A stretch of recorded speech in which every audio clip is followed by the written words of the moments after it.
bom estarmos aqui.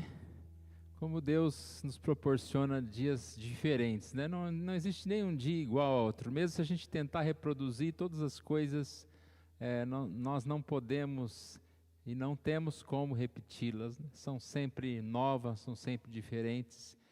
E nessa expectativa nós sempre podemos receber a palavra de Deus, cantar um cântico novo, aprender do Senhor, dos caminhos do Senhor. Nós vamos fazer uma leitura bíblica no Salmo 128. Salmo 128.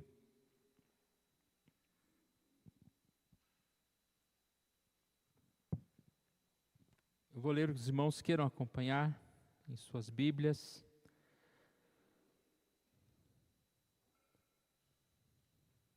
Salmo 128. Bem-aventurado aquele que teme ao Senhor e anda nos seus caminhos. Do trabalho de tuas mãos comerás, feliz serás, e tudo te irá bem.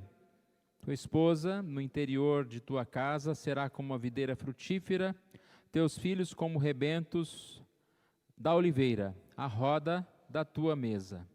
Eis como será abençoado o homem que teme ao Senhor. O Senhor te abençoe desde Sião, para que vejas a prosperidade de Jerusalém durante os dias de tua vida. Veja os filhos de teus filhos, paz sobre Israel.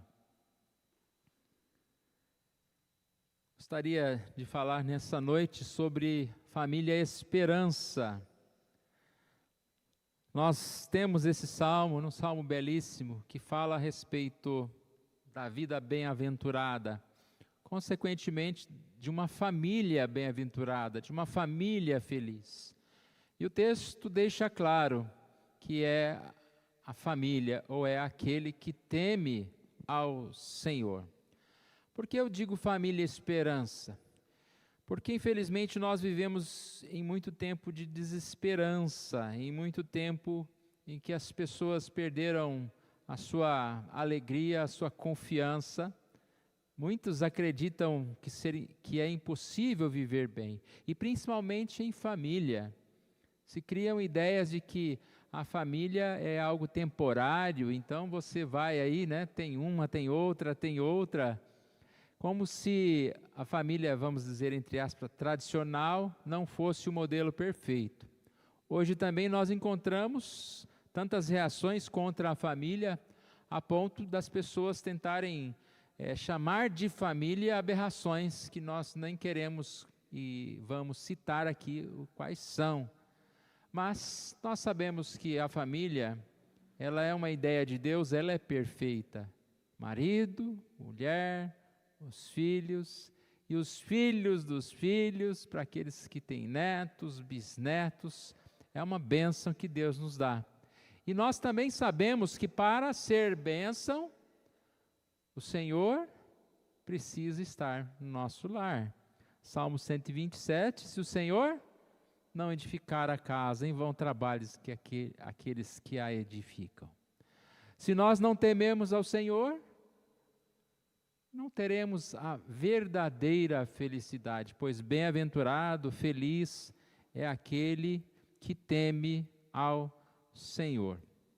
Nós vemos esse salmo como um salmo bem pequeno, mas um salmo que traz dos versos de 1 a 4, uma descrição de como é abençoado o lar daqueles que temem ao Senhor. Então ele fala aqui a respeito de um lar que teme ao Senhor, aqueles que andam no caminho do Senhor, aqueles que trabalham, né, de forma honesta.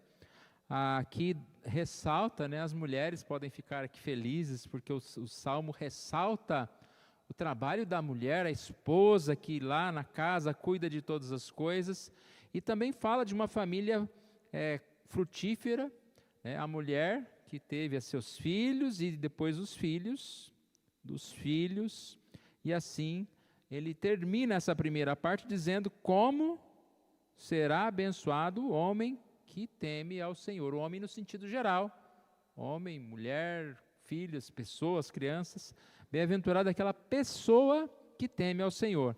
E os versos 5 e 6, embora algo bem pequeno, traz aqui uma oração, pedindo as bênçãos de Deus. Que o Senhor abençoe desde Sião. Aqui rapidamente a gente vai andar aqui por este salmo. Primeiro versículo diz: bem-aventurado aquele que teme ao Senhor e anda nos seus caminhos. Sempre é bom ressaltar que a promessa de uma vida feliz, de uma vida abençoada, de uma família abençoada, está simplesmente relacionada, ligada ao temer ao Senhor. Ou seja, as promessas são para aqueles que temem ao Senhor. Talvez a gente tenta andar pela vida, buscando a felicidade, fazendo tantas coisas, mas esquecemos do principal, que é o temer ao Senhor. E o que é temer ao Senhor, irmãos? Temer ao Senhor é ver em Deus o Criador, o sustentador, aquele que nos dá todas as coisas.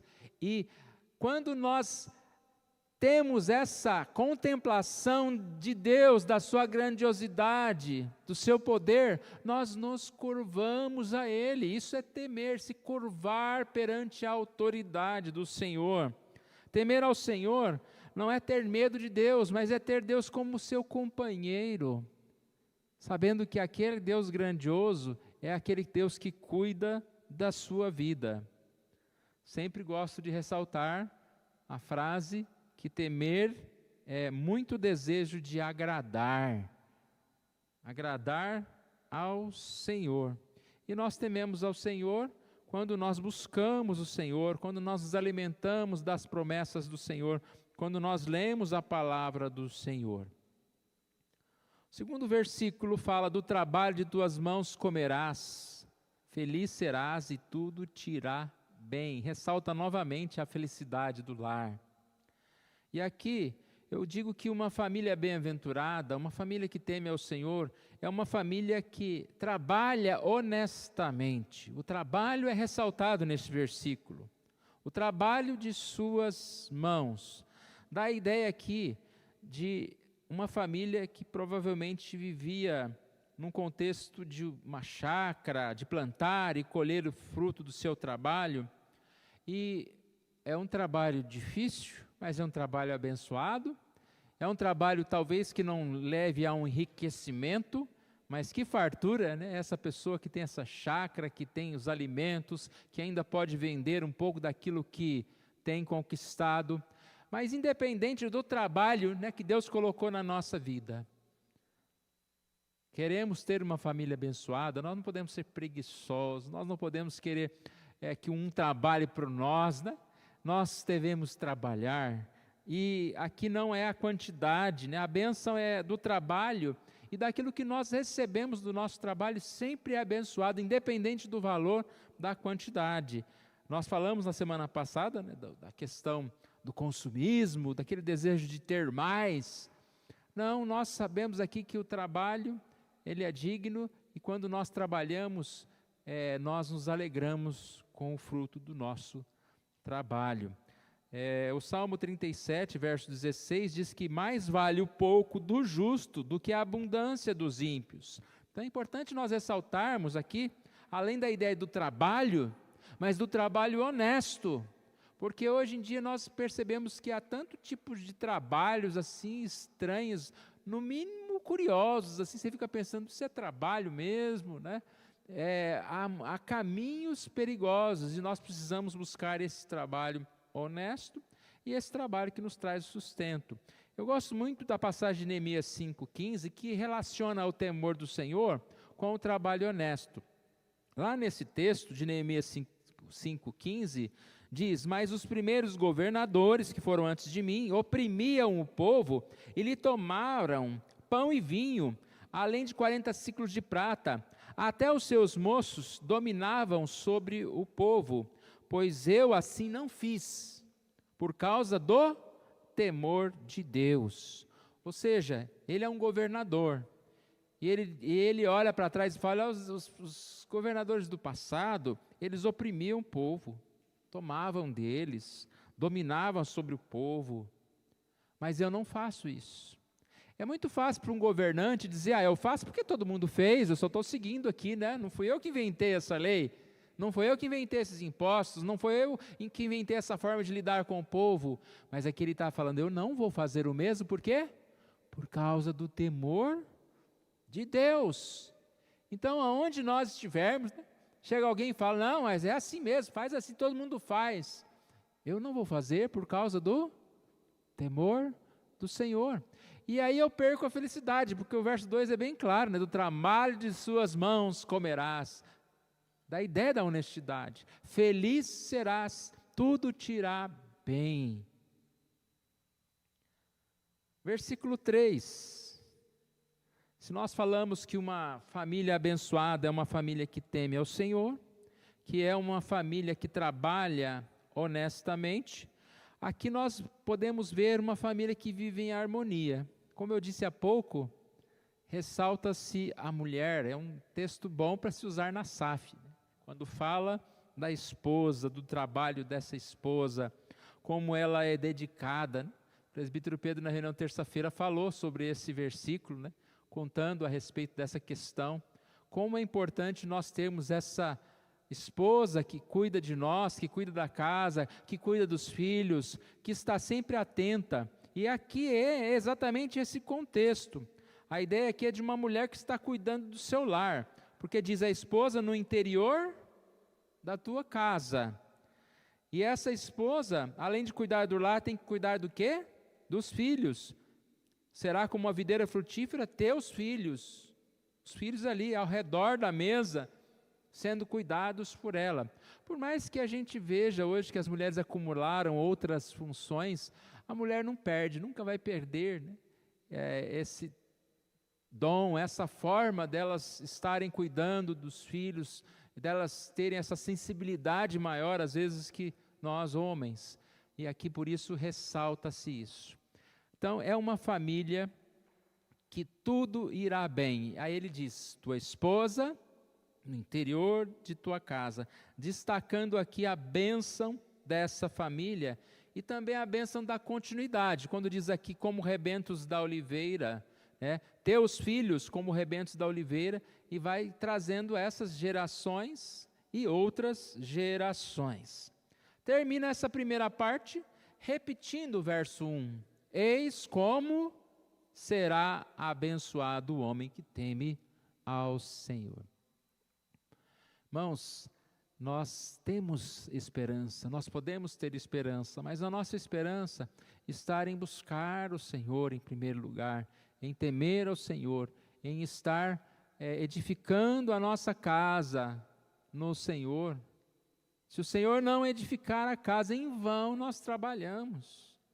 É como se você estivesse juntando as coisas e de repente o vento levando. Se não há uma estrutura, se não há estabilidade, se não há um alicerce no nosso lar, que é o Senhor, nós não vamos ter condições de continuar. E aí vem então os versos 5 e 6 que estão aqui juntos, esta oração, que é interessante, é uma oração, mas é uma oração de confirmação. Podemos dizer que é uma oração que está exatamente mais trazendo à memória daqueles, de como o Senhor abençoa, do que pedindo essas bênçãos, porque senão ele começaria por essa parte, né? Que o Senhor abençoe e depois ele falaria como é abençoado a família que teme ao Senhor. Então nós percebemos aqui, quando ele diz de Sião, ou seja, ele está confirmando que as bênçãos vêm de Sião. Vêm de onde? Vêm de Deus, vêm dos céus. Essas bênçãos que vêm do céu, elas vêm sobre nós. Para quê? Para que nós sejamos abençoados, mas não só abençoados materialmente no nosso lar, mas ele fala aqui para que vejas a prosperidade de Jerusalém. Ou seja, a bênção do povo de Deus. A prosperidade de Jerusalém é a prosperidade do povo de Deus. E que povo é esse? Volta para a família. A nossa casa não é uma pequena igreja e vai crescendo, tem famílias que dá para fazer uma igreja só da casa dele, né? Ou da família dele. A prosperidade de Jerusalém é a prosperidade de nós como irmãos, para que nós possamos ver os nossos filhos crescendo no caminho do Senhor. Então ele fala: Senhor, abençoe. Nós oramos então, irmãos, não para lembrar Deus dos nossos problemas, não para cobrar Deus das suas promessas, mas nós oramos para lembrar das promessas de Deus. E quais são as promessas de Deus? Olha o versículo 1. Bem-aventurado aquele que teme ao Senhor e anda nos seus caminhos. Ou seja, a promessa de Deus é que se nós andarmos, buscarmos o Senhor, seremos bem-aventurados. E nós oramos, e o Senhor abençoe, que o Senhor traga essa bênção, essa prosperidade nas nossas vidas, principalmente a prosperidade espiritual, que nós possamos ser a igreja do Senhor Jesus e ver os filhos dos filhos, né? Está aí no verso 6, vejas os filhos de teus filhos.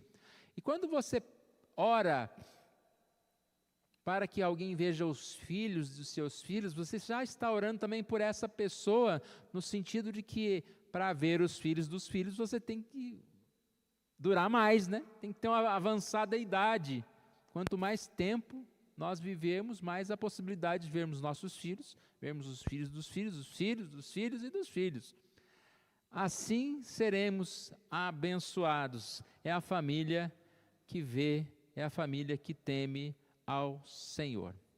Família é esperança. Eu quero voltar a esse tema. Eu comecei dizendo que há muita desesperança, muitos perderam a esperança, muitos não acreditam na possibilidade da paz. Começam a pensar como um mundo, que a família tem tempo de validade, que os filhos é assim mesmo, eles não vão dar certo mesmo, né? Há muito pessimismo, sim. Há muita desesperança. Mas nós podemos confiar no Senhor.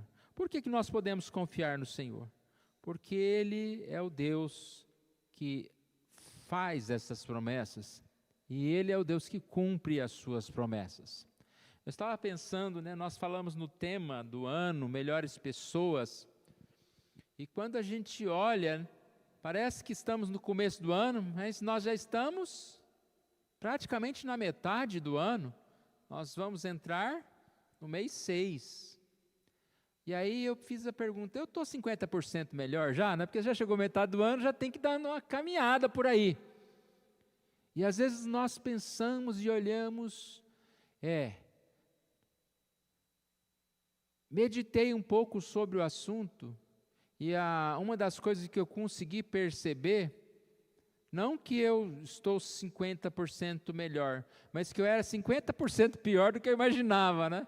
Sabe o que eu estou dizendo isso? Porque quando a gente faz uma reflexão, sabe quando você vai fazer uma reforma na casa, você pensa, é só trocar uma janela e trocar lá a encanação, aí quando você começa a derrubar, quando você começa a mexer, você acha aquele monte de coisa para consertar? Se nós sinceramente estamos querendo mudar, nós estamos percebendo o quanto nós precisamos mudar. O quanto há coisas que nós precisamos mudar. Às vezes a gente enfatiza um pecado ou outro, uma falha que a gente acredita que tem, né? Mas aquela é vamos dizer entre aspas, é a pior, e a pior que a gente acha ser a pior. Mas quando nós vamos olhar, nós temos muito a mudar.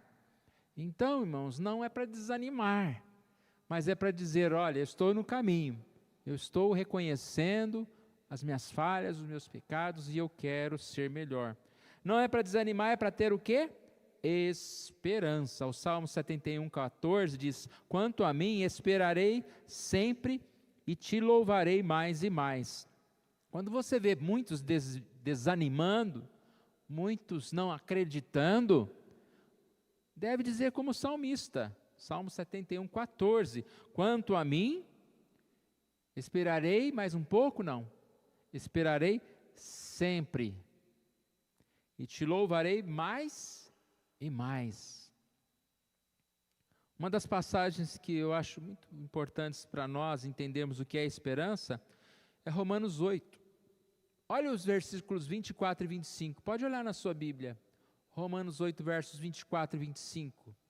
Aqui, fala a respeito da esperança.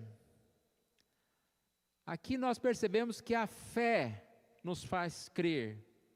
A esperança está relacionada à fé. E crer, mesmo ainda sem ver. Romanos 8, 24 e 25. Porque na esperança fomos salvos. Ora, esperança que se vê, não é esperança. Pois o que alguém vê, como o espera? Mas se esperamos o que não vemos, com paciência o aguardamos.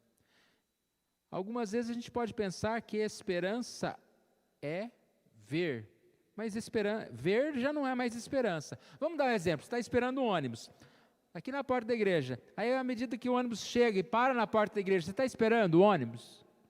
Não, ele já chegou. Mas o que te faz esperar? O que te motiva a esperar? É crer que ele está vindo, que ele vai chegar.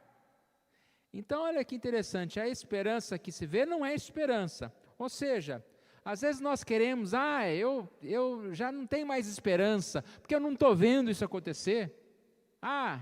Mas esperança não é ver, é crer.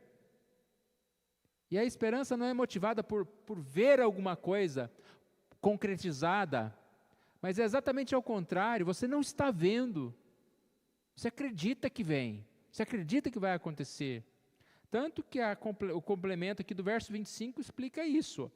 Se esperamos o que não vemos, ou algo que ainda não temos, com paciência o aguardamos, com confiança o aguardamos, confiar, descansar. É essa a ideia. Então nós podemos sim confiar, podemos descansar e precisamos continuar. O que nos faz continuar? É a esperança. Você vai ficar parado na porta da igreja esperando o ônibus quando alguém fala, não vem mais? Nós nunca ouvimos de Deus, nunca ouviremos de Deus, eu desisti de vocês. Então, enquanto isso, nós precisamos continuar a confiar, a esperar. Mas está difícil. Eu pensei que não iria mais ter dificuldade e as dificuldades aumentaram. Eu quero melhorar, mas como foi dito agora há pouco, eu fui olhar se tinha que melhorar. Tem tanta coisa para melhorar que ficou difícil. Não desistir. Eu quero concluir falando a respeito de uma ilustração que eu achei interessante, fazendo a comparação de um aplicativo de GPS com a vida. O que acontece com um aplicativo de GPS quando você erra o caminho? Você já viu? Ele refaz uma rota nova. Eu vi um palestrante falando sobre essa questão do GPS, né? Ele fala do Waze, aí ele fala assim, quando você erra o caminho, ou quando, digamos assim, o aplicativo, né, erra, ele não começa a chorar, ele não começa a se lamentar. O que ele faz? Ele arruma novamente e vamos embora. Ele usa o termo assim, vamos embora. Já pensou o Waze? Fala, não, você errou de novo, desisto, vamos parar essa viagem. Não, pode parar, volta para casa que é melhor. De novo, toda vez que você erra nessa mesma curva. Eu tenho uma curva lá, quando eu saio de Campinas, venho para cá, toda vez eu saio lá para uma pista, não sei nem para onde que eu vou. Aí o GPS vai 1,5 km para frente, vai 1,5 km para cá. Pode demorar mais, mas vai chegar. Então deu alguma coisa errada, refaz a rota. Vai demorar, talvez mais, mas não desista. Porque bem-aventurado, feliz é o que teme ao Senhor e anda nos seus caminhos. Deus é muito mais do que o GPS. Nesse GPS erra a rota. Mas Deus, Ele tem para nós a bússola, o destino. Ele tem o caminho. Se em algum momento nós desviamos do caminho do Senhor, não desista, volta na rota que está lá. A rota está feita. Você que tem que refazer a sua rota, né? Volta para a palavra, volta para o caminho e será abençoado, você e a sua família. Quando começa isso? Na sua esposa? Não, em você. Quando começa isso? Você que é filho, na sua atitude. E a família será abençoada. Que Deus assim nos abençoe, irmãos.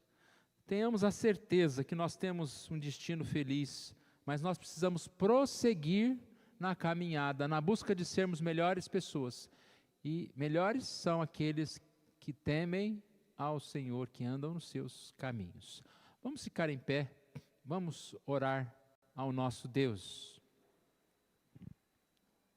Pai querido, nós somos gratos pela Tua palavra, pela oportunidade que o Senhor nos dá, de mais uma vez podemos meditar no Senhor, ó Deus. Não há outro caminho, Deus, senão a companhia, senão, ó Deus, respeitarmos a Tua palavra, senão, ó Deus, seguirmos o Senhor. Que nós possamos ser como esta família que nós acabamos de ler desse salmo, Deus. Uma família que teme ao Senhor, uma família que come do fruto do seu trabalho honesto, uma família que é bem-aventurada com filhos e netos, e assim, ó Deus, vive nos Teus caminhos. Ó Pai amado, nós clamamos ao Senhor, que nós possamos ter essa certeza, e todas as vezes que nós orarmos, pedindo pão, pedindo, ó Pai, a ajuda do Senhor para os nossos filhos, pedindo, ó Deus, a Tua bênção sobre o nosso lar, nós possamos realmente ser lembrados das Tuas promessas, porque o Senhor nos criou e vai nos sustentar, ó Pai. A nossa oração é oração baseada nessa certeza, e que nós possamos assim confirmar, renovar a nossa esperança e ter forças para continuar nos caminhos do Senhor. Pai amado, isso que nós te pedimos, oramos em nome de Jesus. Amém.